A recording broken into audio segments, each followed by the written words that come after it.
Y continuamos hablando, amigo, de este maravilloso tema que hoy nos reúne en este pequeño espacio de debate y de opinión, y estamos hablando sobre la ideología de género.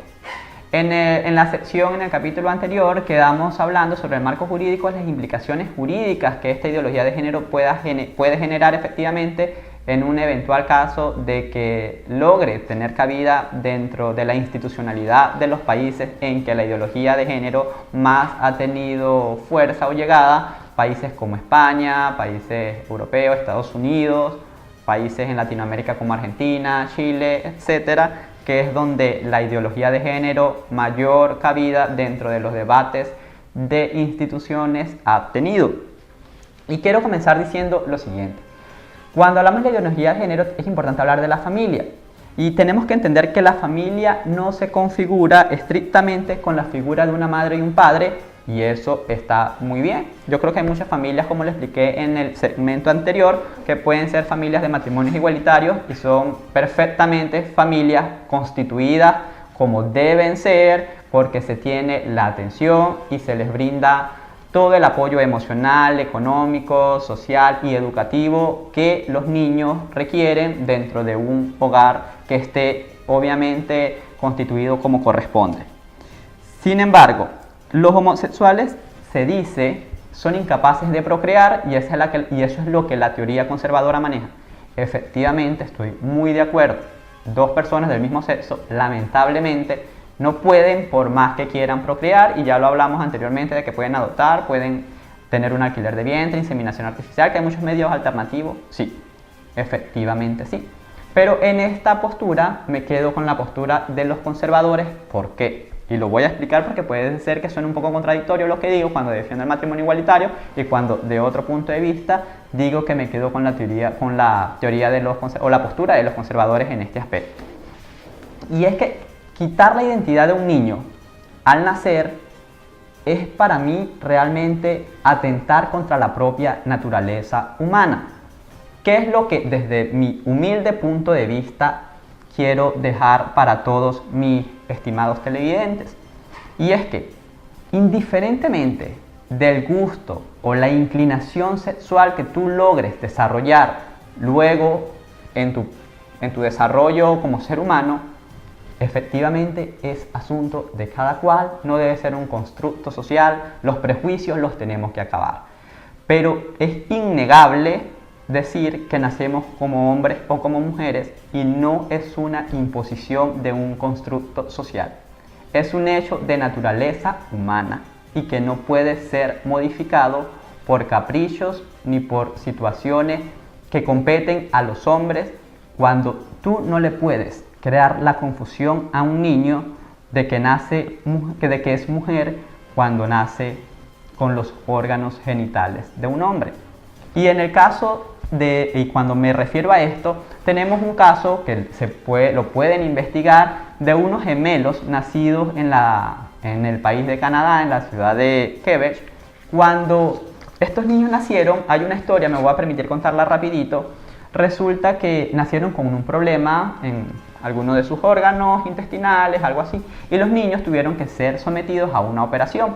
Resulta que en esta operación uno de los niños sufre una lesión en sus órganos genitales y un doctor, quien defendía obviamente de que es uno de los precursores también de esta ideología de género y defendía de que los niños nacían sin identidad de género, aprovechó esta oportunidad para tomar de experimento uno de estos niños. Es un caso muy conocido, lo pueden buscar por programas de YouTube como Los Niños de Cambio de Género de Canadá y seguramente les aparecerá. Cuando él toma como caso de estudio, como objeto de estudio a este niño, como experimento, y resulta que le hacen una operación, resulta que obviamente también no estaban los avances tecnológicos con los que se maneja hoy día, igual no es un asunto tampoco muy lejano, pasó en el año 1980, 1990, si mal no recuerdo,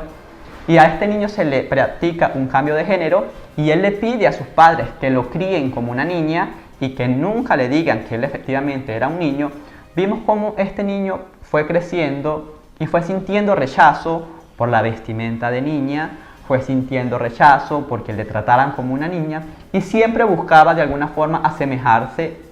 parecerse en comportamiento y en gusto a su hermano, que sí estaba siendo criado como un niño y jugaba con carritos y jugaba con las cosas que eventualmente juegan los niños varones. En ese sentido, cuando llega a la pubertad,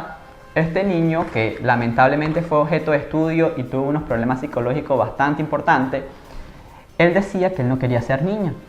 y que efectivamente a él no le gustaba ser una niña, aun cuando sus padres lo habían criado como niña desde su nacimiento. Resulta que en todo el medio de la pubertad y demás, su padre decide contarle la verdad y decirle que él efectivamente, si no quiere ser niña, no va a ser niña, porque él nació como niño y quizás por eso no quería él, obviamente, quizás por eso él sentía atracción por las niñas y se sentía rara en ese momento porque pensaba que era una niña, y en ese momento también sintió que era homosexual. Resulta que todos estos problemas psicológicos también llevaron a un estudio que es a lo que quiero llegar, y es que indiferentemente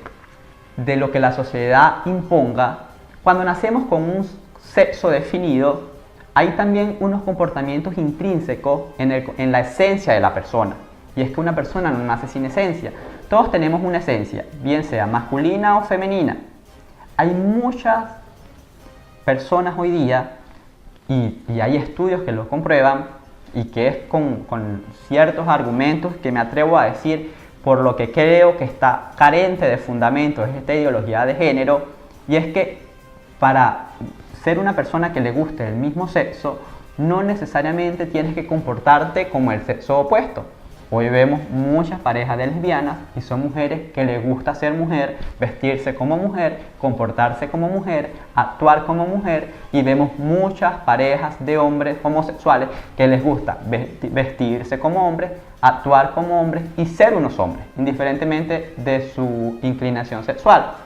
Entonces hay una esencia masculina indiferentemente de lo que esa persona pueda tener como gusto sexual, y hay una esencia femenina indiferentemente del gusto sexual de esa persona. Entonces, quitar la esencia de una persona desde su nacimiento es generar una confusión psicológica realmente importante que va más allá de los constructos sociales y los paradigmas sociales que hoy día conocemos, y que no es una imposición de la sociedad literalmente, aun cuando sabemos que las sociedades de que nacemos nos imponen muchas cosas, como por ejemplo de que el color rosado es de niña, que el color azul es de niño, y ese tipo de cosas. Sí estoy totalmente de acuerdo en que tienen que efectivamente borrarse de la memoria de los niños, porque no podemos nacer con ese tipo de complejos. Tenemos que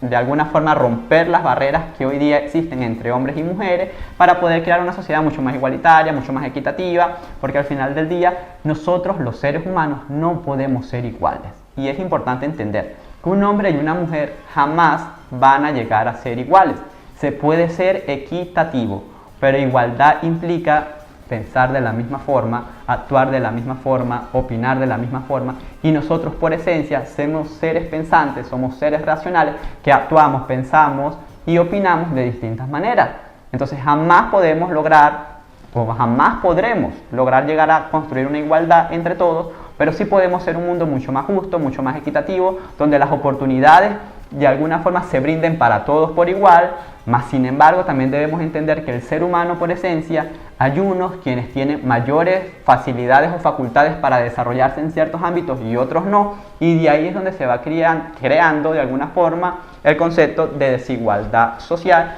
que también va a ser